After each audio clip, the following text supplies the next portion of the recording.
히브리서 10장 19절에서 25절입니다. 그러므로 형제들아 우리가 예수의 피를 힘입어 성소에 들어갈 담력을 얻었나니 그 길은 우리를 위하여 휘장 가운데로 열어놓으신 새로운 살 길이요 휘장은 곧 그의 육체니라. 또 하나님의 집 다스리는 큰 제사장이 계심에 우리가 마음의 뿌림을 받아 악한 양심으로부터 벗어나고 몸은 맑은 물로 씻음을 받았으니 참 마음과 온전한 믿음으로 하나님께 나아가자. 또 약속하신 이는 미쁘시니 우리가 믿는 도리의 소망을 움직이지 말며 깨잡고 서로 돌아보아 사랑과 선행을 격려하며 모이기를 패하는 어떤 사람들의 습관과 같이 하지 말고 오직 권하여 그날이 가까움을 볼수록 더욱 그리하자. 아멘. 그러므로입니다. 그러므로 4장 14절에서 10장 사실은 18절까지 대제사장 예수 그리스도에 대한 말씀이 끝났습니다. 오늘 본문은 그러므로 대제사장 예수 그리스도 때문에 그리스도께서 단번에 한 번의 영원한 제사로 하나님의 백성들의 죄를 씻고 하나님의 백성들을 온전하게 만들어 주셨기 때문에 이 그러므로죠. 그러므로 형제들아 3장 1절 11절 10장 19절 이렇게 3장에도 2번 나왔던 형제들아 하면서 교회는 가족이죠. 자매들이고 형제들이죠. 남남이 모여가지고 있는 게 아니라고 그랬어요. 그냥 같은 방향으로 가는 신호등 기다리는 사람들 아니에요. 옆에 있는 사람들 관심 없이 천국 가는 방향에만 관심 있고 그렇게 신호등 앞에 옆에 누가 서 있는지 누구인지 무관심한 그런 남남이 아니고 그냥 가족이라고요. 형제들아.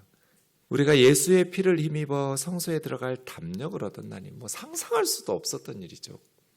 옛 언약 하에서는 율법 아래서는 상상할 수도 없었던 일이에요. 그때는 대제사장 한 사람만 1년에 그것도 하루 지성소에 하나님의 임재의 상징인 지상에 있는 지성소에 그냥 하나님 계신 것도 아니에요. 그냥 하나님 계시다고 상징적으로 사람들 손으로 지어놓은 예루살렘 성전 지성소에도 그 하나님의 임재를 상징하고 있기 때문에 거기를 가는데도 대제사장 한 사람만 1년에 하루 들어가는데 지금 우리는 제사장도 아닌데 형제들아 우리가 예수의 피를 힘입어 성소, 이 성소는 하늘 성소겠죠. 진짜 하나님 계신 곳이에요.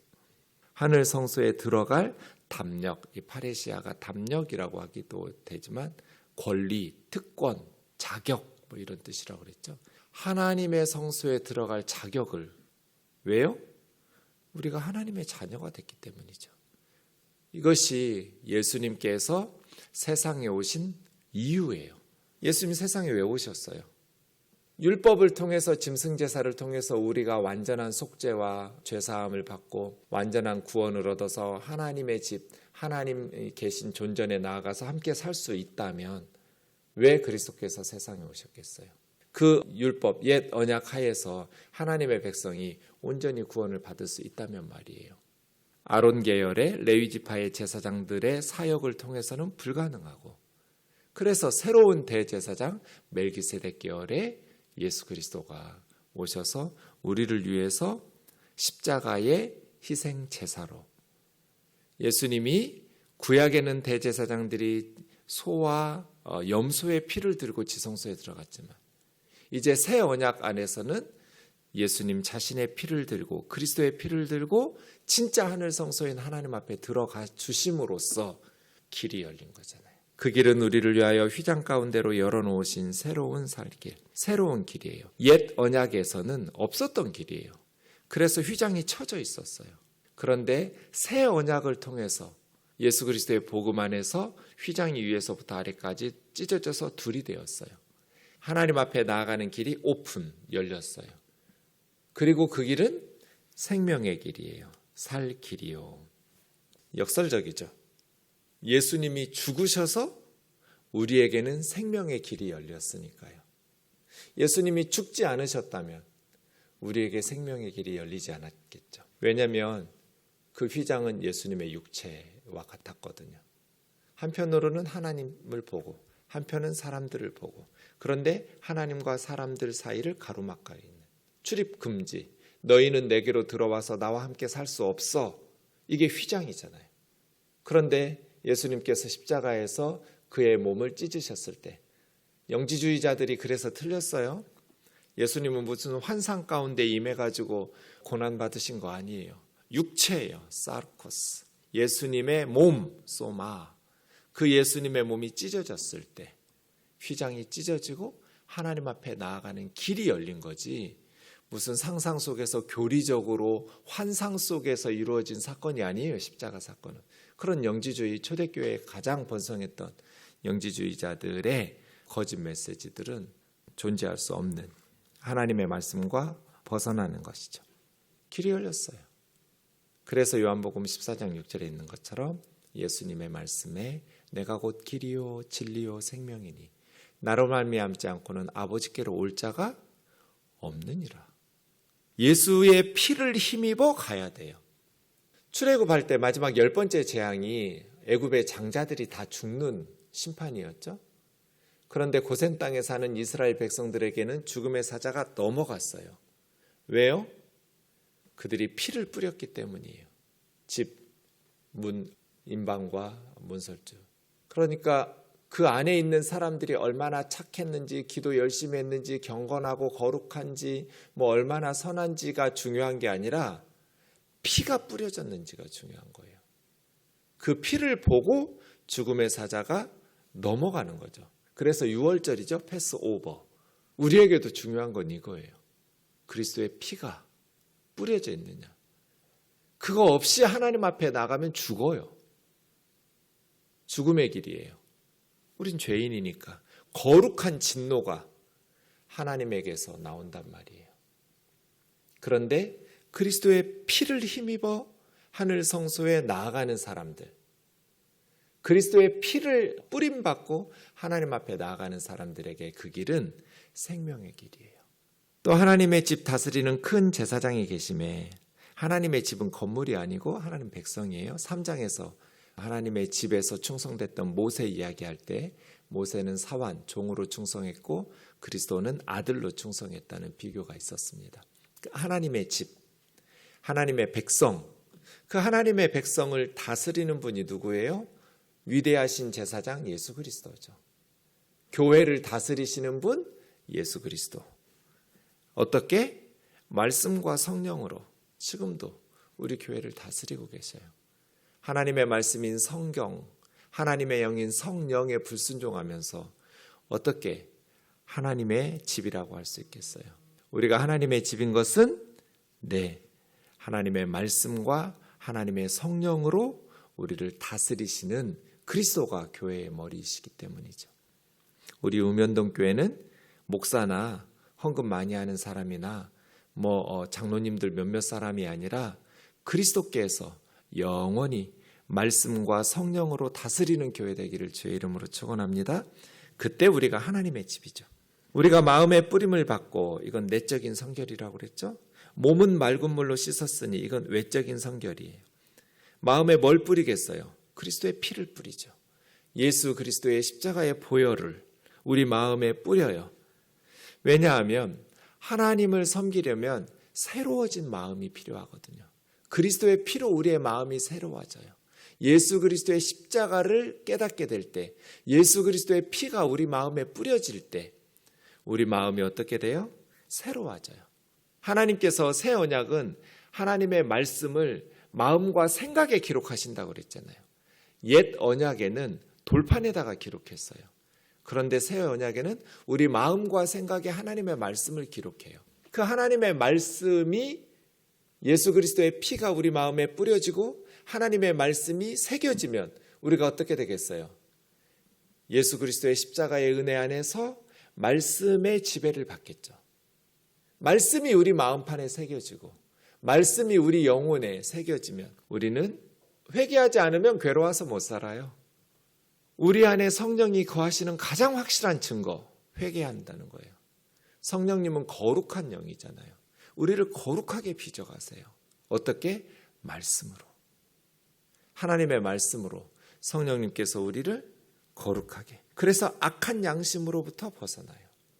악한 양심을 가지고 거짓없는 믿음을 세워갈 수는 없어요. 이건 세트예요. 동전의 양면 같아요. 양심과 믿음은. 착한 양심과 거짓없는 믿음은. 양심이 악한데 어떻게 거짓없는 믿음이 가능하겠어요? 그래서 악한 양심으로부터 벗어나고 몸은 맑은 물로 씻었으니, 구약시대에는 제사장들이 물두멍에서 손과 발을, 몸을 씻었죠. 그런데 이제 우리가 하나님 앞에 나아갈 때는 몸을 맑은 물로 씻어요. 물두멍이 아니라. 이건 뭐 세례를 이야기할 수도 있지만 몸을 물로 씻는 거. 에스겔 36장 25절에 보면 새 시대가 되면, 메시아의 시대가 오면 맑은 물을 뿌려서 깨끗하고 정결하게 하신다고 말씀하셨거든요. 뭐 이걸 예수 그리스도의 보혈로 보는 성경학자들도 많아요. 그냥 깨끗한 물이 상징하는 것이 예수님의 피다. 그것이 우리를 내적으로 뿌려져서 악한 양심, 악한 마음도 정결하게 만들어주지만 우리의 외적인, 왜냐하면 하나님 앞에 나아갈 때 제사장들은 흠없는 모습으로 나아가야 되거든요. 그렇게 참 마음과 온전한 믿음으로 하나님께 나아가자. 참 마음은 뭐겠어요? 거짓 없는 참된 마음. 온전한 믿음은 뭐겠어요? 네, 입술로만 믿는다고 말하는 그런 믿는 척하고 믿는 신용하는 위선적인 믿음이 아니라 진실한 믿음. 몸과 마음으로 입술로 고백할 뿐 아니라 심령으로도 우리가 하나님을 믿는 확실한 믿음, 참 마음과 거짓 없는 믿음으로 하나님 앞에 나아가자. 이게 첫 번째죠. 믿음. 어떻게 나아가요? 예배 가운데 나아가고, 기도 가운데 나아가고, 하나님을 찬양하면서 나아가고, 예수님이 하나님께 나아갈 수 있도록 만들어 주시려고, 새로운 생명의 길을 열어주시려고 이 세상에 오셔서 십자가에 죽으셨는데, 모든 준비가 끝났는데 성도들이 하나님께 나가지를 않는다면 이건 정말 어리석은 일이죠. 예, 이거야말로 은행에다가 10조 원을 예금해 놓고 내 지갑에 돈 없다고 굶는 바보하고 똑같은 짓이에요. 은혜의 보좌 앞에 담대히 나아가라. 예수의 피를 힘입어 성소에 들어갈 권리를 주셨다. 예수의 피를 힘입어 성소에 들어갈 하나님의 자녀의 특권. 다른 지배가 우리한테 뭐 1,000만 원만 주세요, 100만 원만 주세요. 안 주죠. 왜? 근데 아들, 딸 담대하게 엄마 아빠한테 용돈 달라고 하죠. 왜요? 자녀의 특권이죠. 우리는 하나님의 이웃집 아들이에요, 딸이에요? 아니면 하나님의 딸이에요, 아들이에요? 하나님의 딸이고 하나님의 아들이죠. 자녀예요. 이게 파레시아예요. 특권, 자격. 그거 만들어주시려고 예수님 오셔서 십자가에 벌거벗고 죽으신 거잖아요. 그러니 하나님께 나아가자. 긍휼하심을 얻고 때를 따라 돕는 은혜를 얻기 위해서 하나님 앞에 나아가라는 거예요. 하나님 앞에 나아갈 길이 열렸어요. 두 번째, 약속하신 이는 미쁘시니 우리가 믿는 도리의 소망을 움직이지 말고 굳게 잡자. 움직이지 말라는 건 흔들리지 말라는 거예요. 세상의 박해나 조롱이나 비난이나 유혹이나 흔들리지 마라. 굳게 잡아라. 네, 단단히 붙잡자. 뭐를? 믿는 도리의 소망이라고 했는데 사실 원문으로 보면 이거 순서를 바꿔야 돼요. 소망의 믿는 도리예요. 믿는 도리라고 말한 호몰로기아는 신앙 고백이라고 그랬어요. 고백. 그러니까 직역하자면 소망의 신앙 고백을 굳게 붙잡자예요. 소망의 고백은 뭐예요? 소망을 주는 신앙 고백이죠. 우리에게 소망을 주는 신앙 고백을 굳게 붙잡자는 거예요. 네. 그 소망 자체를 붙잡자 뭐 이래도 틀린 말은 아니지만 그 소망을 주는 게 신앙 고백이잖아요. 그런데 이 소망은 뭐예요? 바울이 로마서 8장에서 말한 것처럼 우리가 소망으로 구원을 얻었음에 보이는 소망이 소망이 아니니 보이는 것을 누가 바라리요. 우리가 소망하는 건 천국 소망이지 이 세상의 소망이 아니에요. 하나님의 자녀, 하나님의 나라를 주시는 이 세상 소망이 다 사라져도 하나님이 주신 이 소망을 주는 우리의 신앙 고백을 굳게 붙잡자는 거예요. 세 번째는 서로 돌아보라는 거죠. 사랑과 선행을 격려하기 위해서 서로 돌아보아라. 로마서 12장 15절에 있는 것처럼 우는 자들과 함께 울고 웃는 자들과 함께 웃는 그게 교회죠. 나만 천국 가면 되겠어요? 나만 예수님 잘 믿고 칭찬받으면 되겠어요? 서로 돌아보아야죠. 이 돌아보라는 것이 카타노에오예요. 카타노에오가 3장 1절에 예수를 깊이 생각하라, 깊이 생각하라고 번역했어요. 돌아보라는 것은 생각하라는 거예요. 다른 자매 형제들을 생각하면서 살아라. 네 생각만 하지 말고, 네 걱정만 하지 말고 다른 지체들을 생각하고 마음에 품으라는 거죠. 네, 그게 서로 돌아보는 거예요. 이거는 주의해야 할 것이 있어요. 이제 목회하다 보면 서로 돌아보는 건 좋은데 성숙하게 돌봐야 돼요. 왜냐하면 자칫 미성숙하면 간섭이 되고 사생활 침해가 돼요. 이제 제가 개척한다고 했을 때 전에 섬기던 교회에서 정말 기도 많이 하시는 분이에요. 그런 분이 개척하는데 동참하겠다고, 전도사님 개척하는데 내가 교회 옮기겠다고. 그분은 정말 이제 애를 다 키워놨기 때문에 저희 청년부 학부모였는데 거의 에브리데이, 거의 매일 밤에 한 11시, 12시쯤 오셔서 새벽 예배 할 때까지 교회에서 철회하시는 분이에요. 뭐 남편도 없고 뭐 애 다 키워놔서 그냥 그렇게 기도를 많이 하셨어요. 그런 분이 개척교회에 동참해 주신다니까 얼마나 든든하겠어요. 그죠? 근데 제가 제 인생에 그때 제일 열심히 기도했어요. 그분 오시면 나 개척 안 할 거라고. 그분이 오시면 나 개척 포기할 거라고 하나님한테 뗐었어요. 절대로 새로운교회 오시면 안 된다고. 왜 그랬을까요? 그렇게 기도 많이 해주시는 분이 오시면 진짜 얼마나 든든해요. 한 가지 문제가 있었어요.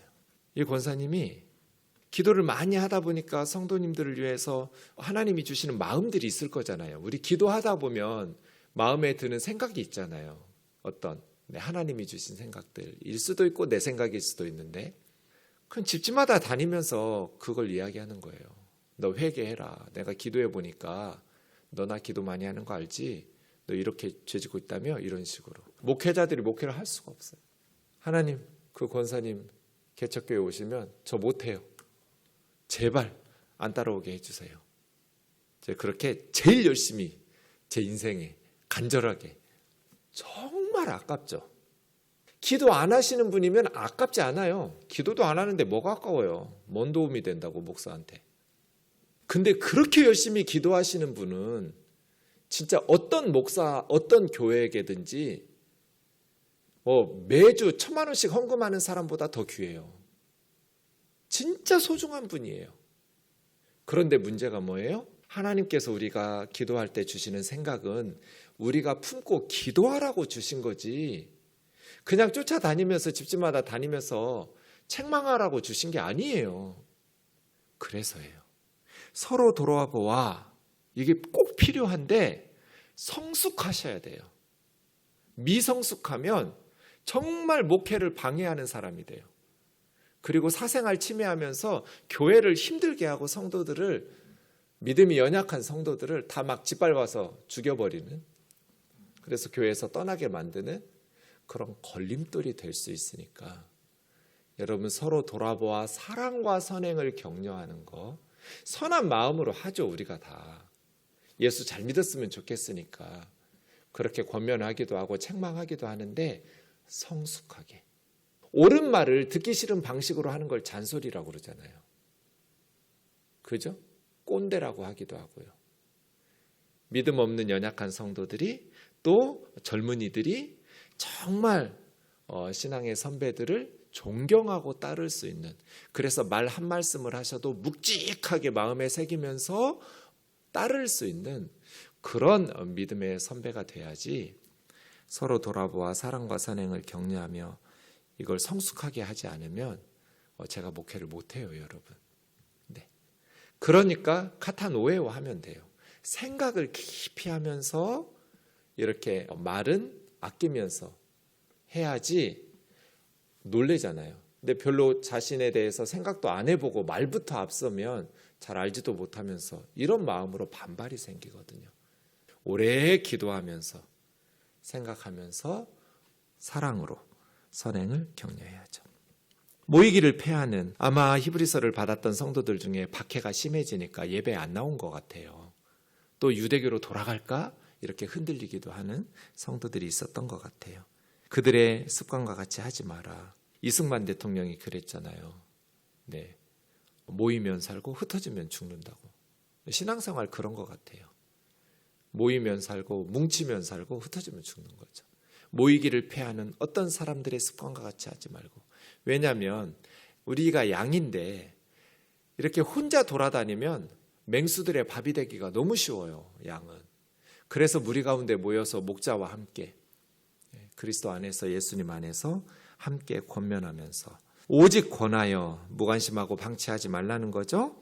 그날이 가까움을 볼수록. 우리가 언제 주님 재림하실지 몰라요. 오늘일지 내일일지 10년 뒤일지 1000년 뒤일지 날과 때는 알 수 없지만 언제나 개인적인 종말이든 우주적인 종말이든 가까운다고 생각하고 더욱 모이기에 힘쓰고 서로 권면하면서 사랑과 선행을 격려하자. 초대교회의 신앙생활의 3대 목표가 믿음, 소망, 사랑이에요. 초대교회에서 강조해서 가르쳤던 믿음. 참 마음과 온전한 믿음으로 하나님께 나아가자. 첫 번째, 소망의 고백을 굳게 붙잡자. 두 번째, 사랑과 선행을 서로 돌아보면서 격려하자. 세 번째이죠. 이 세 가지가 풍성한 교회 되기를 원합니다. 기도하겠습니다. 사랑하는 예수님, 옛 언약하에서는 상상할 수도 없는 일이었습니다. 하나님의 성소에 우리가 들어갈 수 있다니요.